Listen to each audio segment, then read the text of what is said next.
Alam mo ba kung ano ang pinaka-nakakagulo sa isip ng isang babae?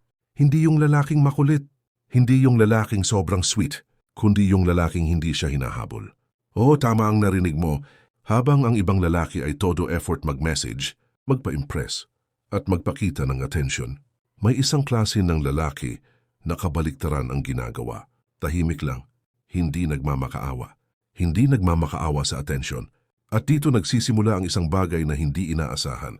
Ang babae mismo ang nagsisimulang mag-isip tungkol sa kanya. Pero bakit ganon? Bakit kapag hindi mo hinahabol ang isang babae, mas lalo siyang nagiging curious? Mas lalo siyang nag-iisip? Ngayon, pag-usapan natin kung ano talaga ang nangyayari sa isip ng babae kapag hindi mo siya hinahabol. The curiosity effect. Una sa lahat, may isang psychological trigger na tinatawag na curiosity gap.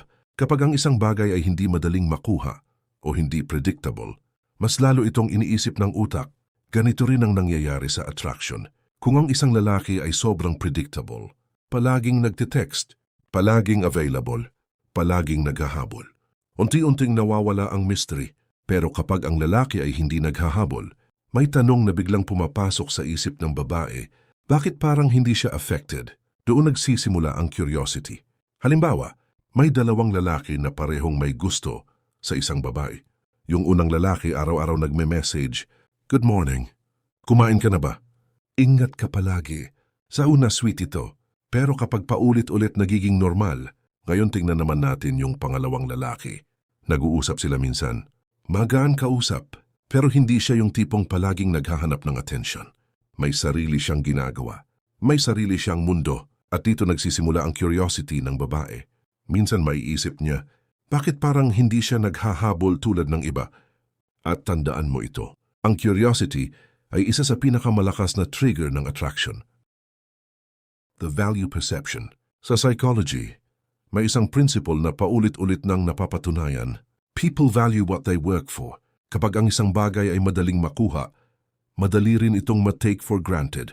Ganito rin sa relationships. Kapag nararamdaman ng babae na kahit anong gawin niya, ay hahabulin mo pa rin siya, unti-unting bumababa ang perceived value mo sa kanyang isip.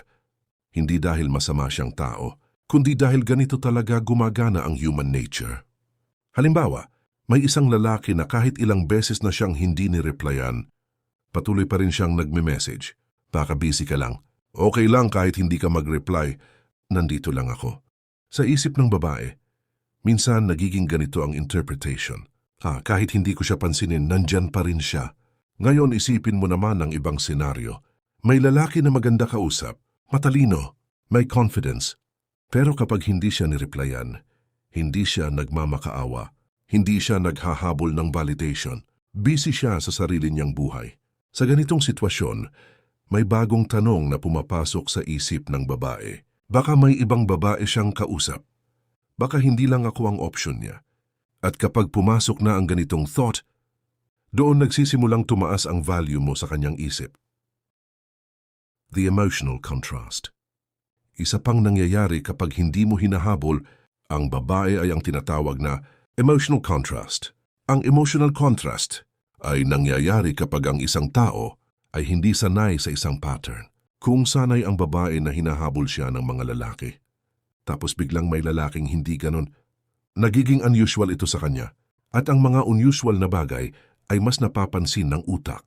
Halimbawa, isipin mo na may isang babae na araw-araw may nagme-message sa kanya.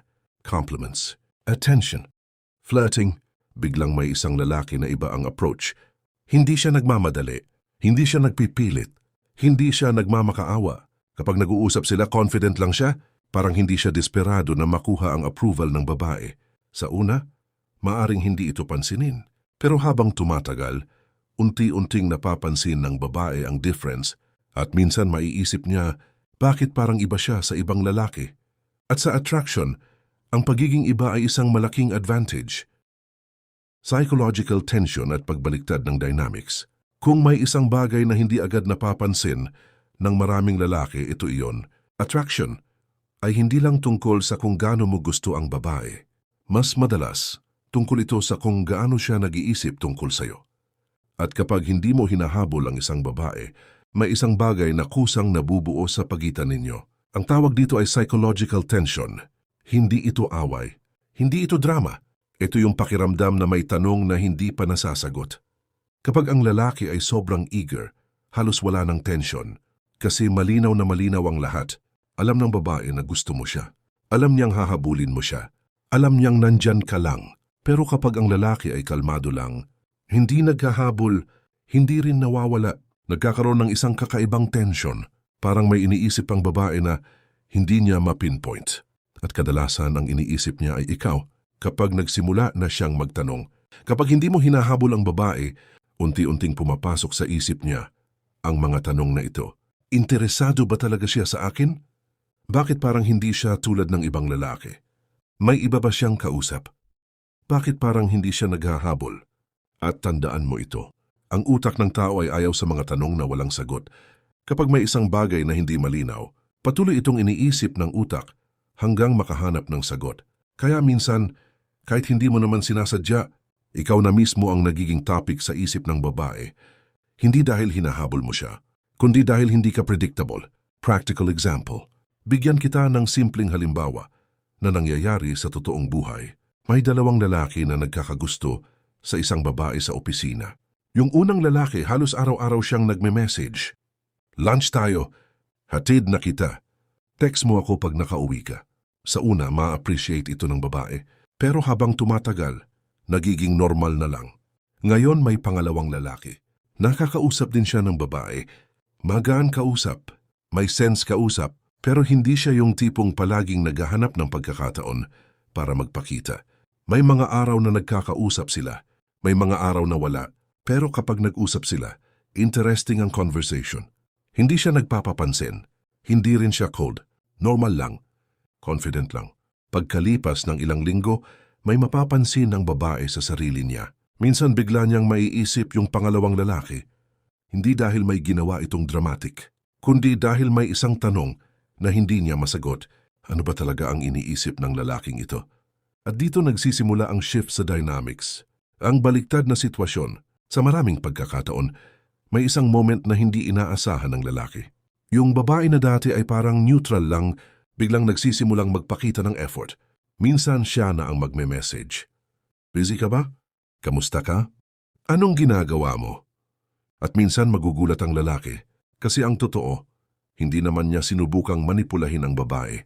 Hindi niya sinubukang maglaro ng mind games. Ang ginawa niya lang ay hindi siya nagmakaawa sa attention. Kapag babae na ang nagsimulang maghabol, may isang bagay na bihirang pag-usapan ng mga lalaki, pero madalas itong nangyayari sa totoong buhay. Minsan, kapag hindi mo hinahabol ang babae, siya mismo ang nagsisimulang maghanap ng attention mo. Hindi ito dramatic na parang sa pelikula. Mas subtle ito. Pero kapag napansin mo ang mga signs, makikita mo kung paano unti-unting nagbabago ang dynamics.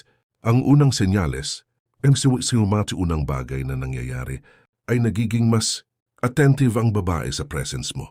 Halimbawa, dati kapag nag-message ka, simple lang ang reply niya. Minsan short, minsan delayed, pero kapag napansin niya ang hindi kayong tipong naghahabol, may pagbabago. Minsan siya na ang mag-i-initiate ng conversation. Bigla siyang magtatanong ng random na bagay. Anong ginagawa mo ngayon? Oy, nakita ko yung post mo kanina. Busy ka ba today? Sa ibabaw parang normal lang ito. Pero sa ilalim may nangyayari sa psychology ng tao. Kapag ang isang tao ay hindi mo madaling makuha ang attention, mas nagiging valuable ang attention na yon. Ang attention withdrawal effect, may isang concept sa psychology na tinatawag na attention withdrawal. Kapag ang isang tao ay nasanay sa isang level ng attention, tapos bigla itong nabawasan, napapansin agad ito ng utak. Halimbawa, isipin mo na may lalaki na dati ay palaging nagme-message sa isang babae.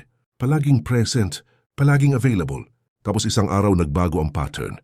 Hindi siya nawala, pero hindi na rin siya sobrang available. Busy siya sa sariling goals. May sarili siyang ginagawa. Para sa babae, parang may isang piraso ng atensyon na biglang nawala. At ang natural na reaksyon ng tao ay hanapin ang nawawalang bagay, hindi dahil desperate siya, kundi dahil ang utak ng tao ay ayaw sa biglang pagbabago ng pattern. Real-life scenario. Isipin natin ang isang simpleng sitwasyon. May isang babae at lalaki na madalas mag-usap online. Sa simula medyo eager yung lalaki. Palaging nagre-reply agad. Palaging may topic. Pero dumating ang panahon na nag-focus siya sa ibang bagay. Work, gym, personal goals. Hindi na siya yung unang nagme-message palagi. Ngayon mapapansin ng babae ang pagbabago. Sa unang linggo maaring hindi niya pansinin. Pero paglipas ng ilang araw, may papasok na tanong sa isip niya. Bakit parang tahimik siya ngayon? Busy ba siya? May iba ba siyang kausap? At minsan dahil sa simpleng curiosity na iyon, siya na ang magme-message. Oy, buhay ka pa ba? Parang nawala ka ah. Sa puntong yon, may isang maliit na shift na nangyari. Hindi mo pinilit ang babae na habulin ka, pero sa natural na flow ng interaction, nagkaroon ng space para siya naman ang mag-effort. Ang malaking pagkakamali ng mga lalaking, hindi naghahabol. Ngayon may isang malaking misunderstanding na nangyayari kapag naririnig ng maraming lalaki ang advice na ito. Kapag sinabing huwag mong habulin ang babae, ang iniisip agad ng iba ay kailangan nilang maging cold, distant o parang walang pakialam. Pero ang totoo, kapag mali ang ginawa mo, mas lalo kang nawawalan ng attraction sa mata ng babae. Kaya mahalagang maintindihan kung ano ang difference ng confident na lalaki at lalaking nagpapanggap lang na walang pakialam, confidence versus indifference. Ang isang confident na lalaki ay hindi naghahabol dahil kumpleto na ang buhay niya kahit walang babae. May sarili siyang priorities. May sarili siyang goals. May sariling direksyon ang buhay niya. Kapag may babaeng dumating sa buhay niya, bonus iyon. Hindi requirement. Pero ang lalaking nagpapanggap na walang pakialam ay kadalasang gumagawa ng mga bagay na halatang pilit. Halimbawa, hindi siya magre-reply kahit online naman siya. Maghihintay siya ng ilang araw bago sumagot kahit wala naman talagang dahilan. Minsan magiging dry pa ang conversation para lang magmukhang mysterious. Ang problema dito, madaling maramdaman ng babae kapag hindi natural ang behavior. At kapag napansin ng babae na parang may mind games, mas madalas nawawala ang attraction kaysa tumataas. Ang natural na approach, ang tunay na hindi paghahabol ay simple lang. Hindi ito strategy, ito ay resulta ng lifestyle.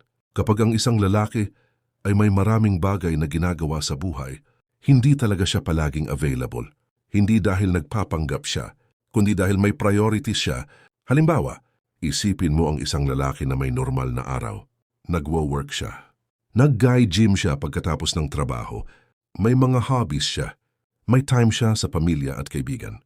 Kapag may babae siyang kausap, natural na hindi siya makakapag-reply agad sa bawat message. Hindi dahil naglalaro siya ng mind games, kundi dahil may buhay siya outside ng conversation. At ironically, ito ang isa sa mga pinaka-attractive na traits sa mata ng babae. Ngayon gusto kong iwan sa iyo ang isang simpleng realization. Ang tunay na dahilan kung bakit nagiging intriguing ang isang lalaki kapag hindi niya hinahabol ang babae ay dahil ipinapakita nito na may direksyon ng buhay niya. Hindi siya nabubuhay para lang habulin ang atensyon ng ibang tao. May goals siya, may self-respect siya, may sariling mundo siyang binubuo. At kapag ang isang lalaki ay ganito ang mindset, hindi niya kailangang pilitin ang attraction dahil kusa itong lumalapit.